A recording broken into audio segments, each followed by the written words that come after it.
Hey, how's it going guys? Phil here, and this is a review for the HopTopper Ultrasonic Pest Repeller.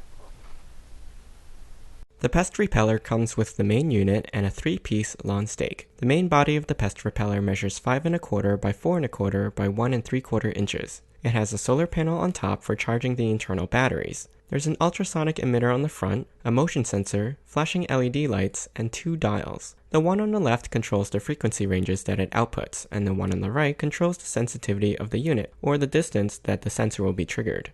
The unit comes with an instruction sheet and a frequency range chart. For example, low frequencies like 3.5 to 20 kHz are supposed to be effective against mice, foxes, and canines, while 25 to 34.5 kHz is supposed to deter bats and birds. Each of the numbers refers to the range of frequencies that will be emitted, and those are the settings. For example, setting 5 emits all frequencies for all critters. The maximum hearing ranges for humans is typically around 18 to 20 kHz, so when in settings 1, 2, and 5, you'll probably hear a bit of high-pitched ringing. In settings 3 and 4, the unit is silent because our ears can't detect those frequencies. When assembled, the stake is 12.5 inches long, with the bottom 4.5 inches meant to go in the ground. The main unit simply attaches to the top of the stake, and it will sit about 8 inches high. However, you can choose to use the hanger and attach this to a wall or post so that it's higher up.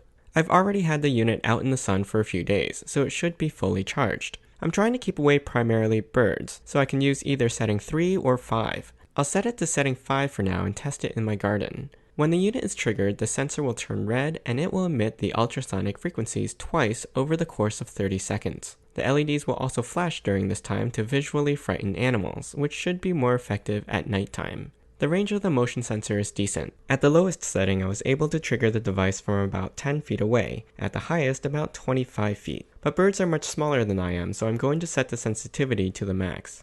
It's been a couple weeks since I've placed this in my garden, and it seems that there is less animal damage to my tomatoes. I haven't seen any birds in the garden when I tend to it, but I only get out there in the evenings. The birds typically peck small holes in the fruit, which makes them rot, so hopefully I'll see less of this over the rest of the harvest season. I'll have to keep an eye out to see if they get used to the repeller sounds over the next few weeks. For now at least, it seems to be keeping the birds away. It has rained a whole bunch of times since I've set the repeller outside, and it seems to weather the storms just fine. It continues to operate as usual.